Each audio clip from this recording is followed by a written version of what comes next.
প্রিয় শিক্ষার্থীবৃন্দ, সিএসএস এর এই ভিডিও টিউটোরিয়ালে আপনাদের সবাইকে স্বাগতম জানাচ্ছি। আমি আনিসুল ইসলাম।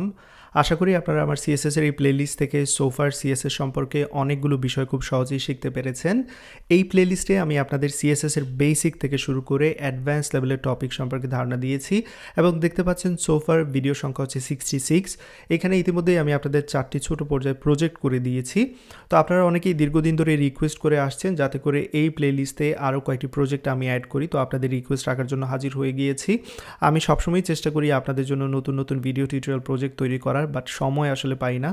তো চলুন শুরু করা যাক। এ পর্যায়ে আমি আপনাদের যে প্রজেক্টটি করে দেখাবো সেটি হচ্ছে একটি ব্লগ ওয়েবসাইট, যেমনটা এখানে দেখতে পাচ্ছেন। এখানে নেভিগেশন সেকশন রয়েছে, এটি হচ্ছে ব্যানার সেকশন, তারপরে অ্যাবাউট মি সেকশন দেখতে পাচ্ছেন, কয়েকটি কার্ড রয়েছে, এখানে আর্কাইভ সেকশন দেখতে পাচ্ছেন, তারপর এখানে যেটা দেখতে পাচ্ছেন ব্লগ পোস্টের জন্য সেকশন রয়েছে এবং সবার শেষে কন্ট্যাক্ট সেকশন, এবং কন্ট্যাক্ট সেকশন শেষে ডেফিনেটলি ফুটার রয়েছে।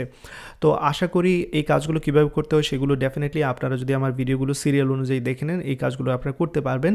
কিন্তু সোফার আমি যে প্রজেক্টগুলো করেছি সেইখানে আমি ব্যবহার করেছিলাম হয়তো বা ফ্লোট বা পজিশনিং ব্যবহার করেছি। এ পর্যায়ে মূলত সবচেয়ে বেশি আমি এখানে ফ্লেক্স লেআউট ব্যবহার করে এই টোটাল প্রজেক্টটা করার চেষ্টা করব।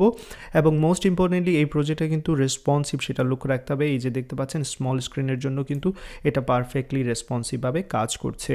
তো আমার সময় আসলে এত বেশি থাকে না, তারপরও যথাসম্ভব চেষ্টা করেছি আপনাদের জন্য একটু ডিজাইনিং করে প্রজেক্টটা তৈরি করার জন্য। ওকে, তো চলুন শুরু করা যাক। প্রথমেই যে কাজটা করব, ডেফিনেটলি আমাকে একটি ফোল্ডার নিতে হবে এবং এইখানে দেখতে পাচ্ছেন ব্লগ প্রজেক্ট নামে একটি ফোল্ডার নিয়েছি। আমি সেটা আমার বিএস কোডে ছেড়ে দিচ্ছি, আপনারা এই কাজটা করে নেবেন। তো এই ভিডিও টিউটোরিয়ালে ডেফিনেটলি পুরো প্রজেক্টটা আমি করে দেখাবো না, আমি কয়েকটা ভিডিওতে আমি বিভক্ত করে নেব এই প্রজেক্টটাকে। এই ভিডিও টিউটোরিয়ালে আমি যে কাজটা করব, স্টার্টিং টেমপ্লেটটা তৈরি করে রাখবো। তো আপনারা আমার সাথে দেখে দেখে ভিডিওতে স্টার্টিং টেমপ্লেটটা তৈরি করে নেবেন। এমন একটি টেমপ্লেট তৈরি করব যেটা যে কোনো প্রজেক্টের জন্য আমাদের কাজে লাগবে। ওকে, তো চলুন শুরু করা যাক। আমি এখানে যে কাজটা করব, অলরেডি যেহেতু এটা ফোল্ডারের মধ্যে চলে এসেছে, দেখতে পাচ্ছেন ব্লগ প্রজেক্ট, এখানে index.html ফাইলটা নেব।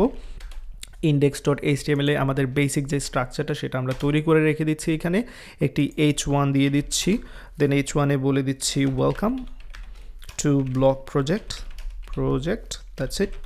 সেভ করে নিচ্ছি এবং ডেফিনেটলি এটা আমি রান করে চেক করব যে এটা পারফেক্টলি কাজ করছে কিনা। আমি এটা লাইভ সার্ভারের মাধ্যমে রান করব, ওপেন উইথ লাইভ সার্ভার, এবং দেখতে পাচ্ছেন ওয়েলকাম টু ব্লগ প্রজেক্ট দেখাচ্ছে, দ্যাট মিনস এটা পারফেক্টলি রান করছে।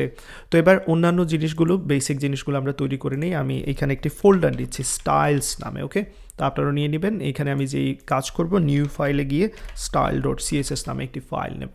এবার এই style.css এর সাথে আমার কি করতে হবে, index.htmlটাকে লিঙ্ক করে দিতে হবে। তো লিঙ্ক করার কাজটা আপনারা অনেকবার করেছেন, এটা নতুন কোনো কিছু নয়। তারপর আবার আমি এখানে করে নিচ্ছি, আপনাদের দেখাচ্ছি। লিঙ্কে গিয়ে আমি এখানে জাস্ট সিএসএসটা সিলেক্ট করে নেব, বাট এখানে মেক শিওর যে আমরা স্টাইলস ফোল্ডার থেকে style.css-কে সিলেক্ট করছি, সেটা লক্ষ্য রাখতে হবে। ওকে, তো সব কিছু ঠিকঠাক থাকলে ডেফিনেটলি আমাদের সিএসএস এইখানে সিএসএস কোড লেখা মাত্র এখানে অ্যাপ্লাই করা হয়ে যাবে, কারণ আমি সিএসএসটাকে লিঙ্ক করে দিয়েছি। তো চলুন প্রথমেই যে কাজটা করব, এখানে reset code and common code যেগুলো রয়েছে সেগুলো এখানে আমি লিখব, স্টার্টস হিয়ার দিয়ে দিচ্ছি। ওকে, এবং এখানে একটি কমেন্ট দিয়ে দিচ্ছি, কমেন্ট নিচে দিয়ে দিচ্ছি, এখানে অ্যান্ডস হিয়ার দিয়ে দিচ্ছি। ওকে, সো আমি সিএসএসের যে রিসেট কোডগুলো লিখবো এবং কমন যে কোডগুলো থাকবে পুরো প্রজেক্টের মধ্যে, এই কমেন্টগুলোর মধ্যে আমি বসাবো কোডগুলো। ওকে, প্রথমে আমি ইউনিভার্সাল সিলেক্টর ব্যবহার করব এবং ডেফিনেটলি জানেন যে এটা আমি কেন ব্যবহার করছি, কারণ মার্জিন 0 আমরা ইউজ করি, প্যাডিং 0 ইউজ করি, তারপর বক্স সাইজিং যেটা রয়েছে সেটা আমরা এখানে ডেফিনেটলি ব্যবহার করব।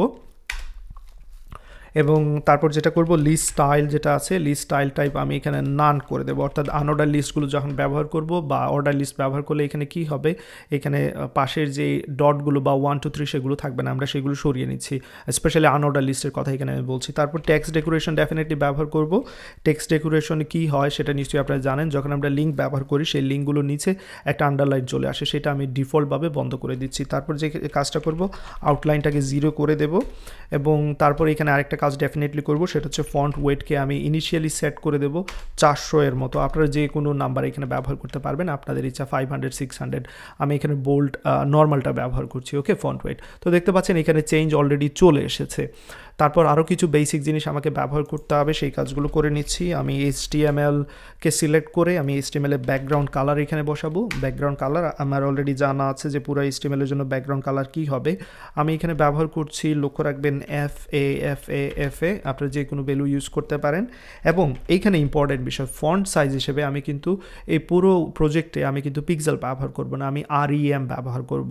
ওকে, সো রিলেটিভটা ব্যবহার করব। এবং আমরা জানি 1 REM সমান হচ্ছে 16 পিক্সেল, বাট 16 পিক্সেল হিসাব রাখাটা আমার জন্য একটু মুশকিল হবে, সেই জন্য 1 REM সমান 10 পিক্সেল করতে যাচ্ছি আমি। সো এখানে 62.5% দিয়ে দেবো। এতে করে কি হবে, 1 REM সমান এখানে 10 পিক্সেলের হিসাবটা সেট করা হয়ে যাবে। দেন স্ক্রোলিংয়ের বিহেভিয়ারটাকে আমি স্মুথ করার জন্য এইটা স্মুথটা ব্যবহার করছি।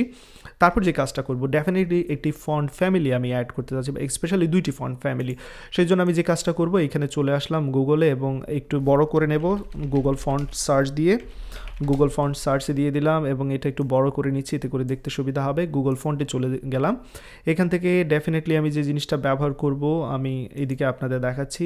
এইখানে আমি এটা ক্যান্সেল করে দিচ্ছি। রোবটও নেব, ডেফিনেটলি রোবটও নিচ্ছি। রোবটও সার্চ দিয়ে এই যে দেখতে পাচ্ছেন রোবটও চলে এসেছে। রোবটো থেকে যে কাজটা করব, আমি রেগুলার থেকে শুরু করব। এই যে রেগুলার অলরেডি কিন্তু আমার সিলেক্ট করা ছিল, আমি এখানে রোবটও সিলেক্ট করে নিচ্ছি। তারপর যে কাজটা করে নিচ্ছি, আমি এখান থেকে মিডিয়াম এটা সিলেক্ট করা ছিল, আবারও সিলেক্ট করে আপনাদের সাথে দেখাচ্ছি। দেন আমি এখানে বোল্ড সিলেক্ট করব। দেন তারপর যে কাজটা করব, আমি এখানে ব্ল্যাক এটা সিলেক্ট করব। সো ইটালিক ছাড়া আর সবগুলোই আমি মোটামুটি এখানে সিলেক্ট করে নিয়েছি। ওকে, সো আপনারা রোবটটা সিলেক্ট করে নেবেন, এই কাজটা প্রথমে করে নেবেন। তারপর যে কাজটা করবেন, আপনারা আরেকটি ফন্ট এখান থেকে আপনারা নেবেন, সেটা হচ্ছে ইটালিয়ানো, সম্ভবত এরকম ছিল। ওকে, এই যে দেখতে পাচ্ছেন ইটালিয়ানো। সো এটাও সিলেক্ট করে নেবেন এইখান থেকে, আমার অলরেডি সিলেক্ট করা ছিল। তো আপনারা যে কাজটা করবেন প্লাসে দিবেন, আপনাদের সিলেক্ট করা হয়ে যাবে।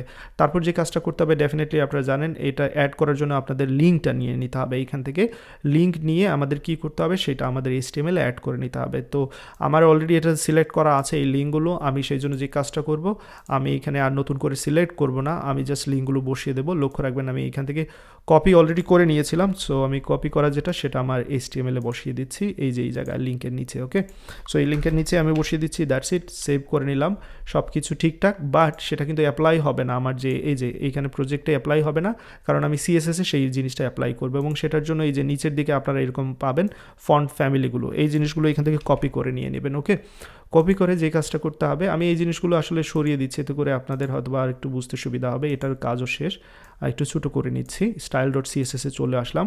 এইখানে যে কাজটা করব, আমি স্টাইল কিন্তু ফন্ট ফ্যামিলিটা এখানেই সিলেক্ট করে দেবো HTML-এর মধ্যে। ওকে, ফন্ট ফ্যামিলি সবার জন্য আমি একটা কমন ফন্ট ফ্যামিলি দিয়ে দেবো। তার আগে যে কোডটা কপি করে এনেছি, এখানে আমি এটা পেস্ট করে দিচ্ছি। এই দুইটা ফন্ট ফ্যামিলি আমরা কিন্তু নিয়ে এসেছি। তো এই দুইটার মধ্যে আমি এই যে রোবট ও সেন্স সেরিফ সবার জন্য ব্যবহার করব, আর এটা স্পেশালি শুধু হেডিংয়ের জন্য ব্যবহার করব, তাই এটা আমি এখান থেকে কমেন্ট করে রেখে দিচ্ছি। তো দেখতে পাচ্ছেন চেঞ্জ চলে এসেছে, আমাদের গুগল ফন্টটাও কিন্তু অ্যাড করা হয়ে গেছে। এবার চলুন আরও কয়েকটা কাজ করে নিই আমি আমাদের বডির জন্য। মূলত বডিটাতে কি করব, আমি ব্যাকগ্রাউন্ড কালার সেট করে দেবো। কালারটা অলরেডি আমার জানা আছে, সেটা আমি FFF এখানে বসিয়ে দিচ্ছি। আপনারা যে কোনো কালার ব্যবহার করতে পারেন। এবং তারপর যে কাজটা করব, আমি পুরো বডিটাকে একটা উইথ দিয়ে দিতে চাচ্ছি। সো উইথ দিয়ে দিচ্ছি আমার ইচ্ছা মতো, আমি সাপোজ এখানে 120 REM-এর মতো দিচ্ছি। এবং দেন যে কাজটা করব, ম্যাক্সিমাম উইথ হবে 100%। সো এই কাজটাও আপনারা করে নেবেন। তারপর যে কাজটা করব, আমি এখানে অলরেডি এটাকে সেন্টারে নিয়ে আসবো। এবার যেহেতু এখানে উইথটা বলে দিয়েছি, সো এবার সেন্টারে নিয়ে আসি পুরো বডিটাকে। এখানে মার্জিন অটো দিয়ে দিচ্ছি। ওকে, সেভ করে নিলাম। এবার দেখি যে এটা আসলে সেন্টারে চলে এসেছে কিনা বডিটা। দেখতে পাচ্ছেন এই লেখাগুলো মূলত বডিটা সেন্টারে চলে এসেছে, কিন্তু কালার অনেকটা সিমিলার হয়, হয়তো বা দেখতে পাচ্ছেন না, বাট বক্স শেডো দেওয়ার পরেই বুঝতে পারবেন। তাই বডিতে একটি বক্স শেডো আমি দিয়ে দিচ্ছি। তো অলরেডি যে বক্স শেডোটা ব্যবহার করব আমার তো জানা আছে, আমি যেহেতু প্রজেক্টটা করে নিয়েছি, আমি এখানে বক্স শেডো বসিয়ে দিচ্ছি। বক্স শেডোতে প্রথমে 0.REM নিচ্ছি X অক্ষ এবং 0.REM নিচ্ছি Y এর জন্য। দেন ব্লার দিচ্ছি 0.REM এবং তারপর যে কালারটা ব্যবহার করব C4 এই কালারটা নিব। তারপর আরেকটি এখানে বক্স শেডো ব্যবহার করব। সো -0.1 REM দিচ্ছি এক্স অক্ষ বরাবর, এটা এবার মাইনাসের দিকে উল্টো দিকে যাচ্ছে, ওয়াই এর জন্য নিব না, কিন্তু ব্লার অবশ্যই দিব। সো 0.REM দিচ্ছি এবং কালার সেম থাকবে। সো এখানে দিচ্ছি C4 দ্যাটস ইট, সেভ করে নিলাম। তো তো এবার আমি যদি একটু বড় করে দেখাই, যেহেতু বক্স শেডও দিয়েছি সেক্ষেত্রে বুঝতে পারছেন যে বডিটা কিন্তু সেন্টারে চলে এসেছে। পারফেক্ট, এতটুকু কাজ। আমি এখানে ইন ডিটেলস এত বেশি ব্যাখ্যা করতে যাচ্ছি না, কারণ প্রত্যেকটা বিষয় সম্পর্কে আপনাদের এই প্লেলিস্টে আমি অলরেডি ধারণা দিয়ে দিয়েছি, রাইট? সো এখানে কেন আমি বিস্তারিতভাবে আর আলোচনা করব, তারপরও ছোটো ছোটো বিষয়গুলো আবার এখানে বলে নিচ্ছি। এবার সর্বশেষ যে জিনিসটা করব, আমি একটি ফন্ট ফ্যামিলি না, ফন্ট অসম যে লিঙ্কটা সিডিএনটা সেটা অ্যাড করে নেব, কারণ হয়তো বা আইকন আমাকে ব্যবহার করতে হবে। সো ফন্ট অসমের জন্য ফন্ট অসম সিডিএনটা আমি এখান থেকে নিচ্ছি। ফন্ট অসমের সিরিয়ান, এই syrianjs.com এই সাইটটা থেকে আমি নিব ফন্ট অসমের সিরিয়ানটা, এবং প্রথম যে লিঙ্কটা সেটা এখান থেকে কপি করে নিচ্ছি। আমার index.html এ চলে আসলাম এবং এইখানে নিচে বসিয়ে দেবো। দ্যাটস ইট, কাজ শেষ। তাহলে আমরা কি কি করেছি সেটা এখানে আপনারা লক্ষ্য রাখবেন। আমি এখানে আপনাদের বেসিক প্রথম যে স্টার্টিং টেমপ্লেট যেটা সেটা তৈরি করার দিকে দিয়েছি। স্ট্রাকচার HTML তৈরি করেছেন, লিঙ্ক আপনারা CSS এর লিঙ্ক অ্যাড করেছেন, রিসেট কোড অ্যাড করেছেন CSS এ, গুগল ফন্ট অ্যাড করেছেন, আপনারা ফন্ট অসম সিডিএনটা অ্যাড করেছেন, এবং সর্বশেষ যে কাজটা করব, ইমেজেসগুলো নিয়ে আসবো একটি ফোল্ডারের মধ্যে। ওকে, সো আমি প্রত্যেকটা ভিডিও টিউটোরিয়ালে যে পার্টগুলোতে আছে কি কি করছি সেগুলো কিন্তু একটা জায়গায় লিখে রাখছি, তাতে করে আমার বুঝতে সুবিধা হবে, আপনারাও এই কাজটা করবেন যে প্রতিদিন যে বিষয়গুলো সম্পর্কে শিখবেন সেই বিষয়গুলো একটা জায়গায় লিখে রাখবেন। তো চলুন আমার ইমেজেস ফোল্ডারগুলোর আমি ইমেজেস নিয়ে আসি ইমেজেস ফোল্ডারে। ওকে, আমি এটা এখান থেকে সরিয়ে দিচ্ছি, কোনো দরকার নেই এটা আমার। তো এইখানে আমি যে কাজটা করব, নতুন একটি ফোল্ডার নিচ্ছি ইমেজেস নামে, এবং এইখানে আমার যে ইমেজগুলো দরকার আমি অলরেডি সেগুলো একটা জায়গায় রেখেছি, সেখান থেকে আমি কপি করে সবগুলো নিয়ে আসছি। আপনারা যে কোনো জায়গা থেকে ইমেজ আনতে পারেন আপনাদের ইচ্ছা, বাট unsplash.com সেইখান থেকে অবশ্যই ইমেজ পাবেন। আমি জাস্ট এখানে দিয়ে দিচ্ছি unsplash। ওকে, আমি হয়তো বা স্পেলিং মিস্টেক করেছি, বাট এনিওয়ে চলে এসেছে এই জায়গায়, আপনারা অবশ্যই অনেক ধরনের ইমেজ পাবেন। তো যাই হোক, ইমেজ আমি নিয়ে এসেছি, আমার কাজ মোটামুটি স্টার্টিং টেমপ্লেটটা রেডি। তো এই যে স্টার্টিং টেমপ্লেটটা আমি করলাম, লক্ষ্য রাখবেন এটা কি হবে, অন্যান্য প্রজেক্টের ক্ষেত্রেও আমি এই জিনিসগুলো আমাকে ব্যবহার করতে হবে। তো এই জন্য বলছি এটা হচ্ছে স্টার্টিং টেমপ্লেট, যেটা আপনার যে কোনো প্রজেক্টে ব্যবহার করতে পারবেন।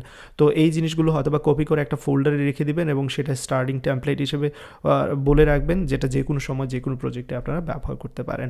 তো চলুন, এই ভিডিও টিউটোরিয়াল এতটুকু থাকবে। পরবর্তী ভিডিও টিউটোরিয়ালে আমরা যে কাজটা করব, প্রথম কাজ যেটা এই ওয়েবসাইটের জন্য আমরা এই যে নেভিগেশন সেকশনটা তৈরি করে নেব। ওকে।